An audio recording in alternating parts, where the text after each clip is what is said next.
नमस्कार, मानसीज कुकिंग स्टोरीजमध्ये आपलं सहर्ष स्वागत आहे। आज मला होती चिकनची ऑर्डर। तर इथे मी कांदा तेलावर परतून घेते। जवळजवळ ऑलमोस्ट 7 ते 8 मोठे कांदे पातळ चिरून घेतलेत, उभे पातळ चिरून घेतले आणि तेलावर अगदी छान लाल होईपर्यंत ते परतून घेणार आहे।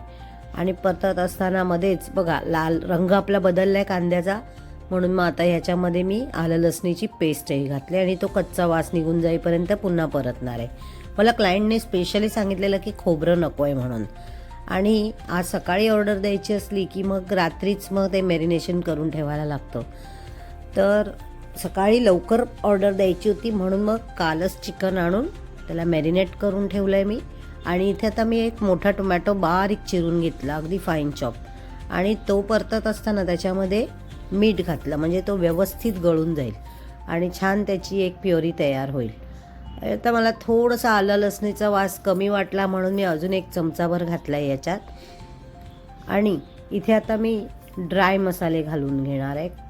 हळद, तिखट, हिंग आणि धणे पावडर हे सर्व घालून मी व्यवस्थित परतून घेणार आहे। तोपर्यंत तुम्ही लाईक, शेअर, सबस्क्राईब करायला विसरू नका, कारण आपल्याला नवीन नवीन डिश बघायच्या असतील तर हे सर्व करणं गरजेचं आहे। तर इथे बघा आता मी हे मसाले सर्व परतून घेते आणि त्याच्यामध्ये आपल्याला परतत असताना अगदी 1 ते 1.5 चमचा छोटा पाणी घालायचं आहे। तो व्हिडिओ माझा स्किप झाला इकडनं। पाणी ह्यासाठी नाही तर मग आपण जो हा मसाला तयार केला आहे तो खाली लागू शकतो, म्हणून थोडंसं हलकंसं पाणी घालायचं। इथे मी हे चिकन रात्री मॅरिनेट करून ठेवलेलं, याला तिखट, हळद, मीठ, आलं लसणीची पेस्ट आणि अर्धा लिंबू हे सर्व लावून ठेवलं होतं। चिकन ऑलमोस्ट हे 950 ते म्हणजे 1 kg होईल। 1200-1300 ग्रॅमची होती आपली चिकन, आणि ते सगळं कट करून साफ करून एक साधारण 1 किलोभर चिकन झालेलं आहे। तर आपल्याला इथे फक्त कांद्यावर हे करायची होती म्हणून मी ही प्रोसिजर तुम्हाला आज दाखवली। पण असं जेव्हा तुम्ही चिकन बनवता ना तेव्हा याच्याबरोबर चपातीच्या ऐवजी तुम्ही नक्की पावाबरोबर खाऊन बघा, तुम्हाला आवडेल। तर इथे मी आता गरम मसाला घातला आहे, थोडी कोथिंबीर घालून घेतली आणि पुन्हा छान उकळू दिलेला आहे, जरा पाणी वाढवलं आणि आता मी यात घालणार आहे एक सिक्रेट मसाला।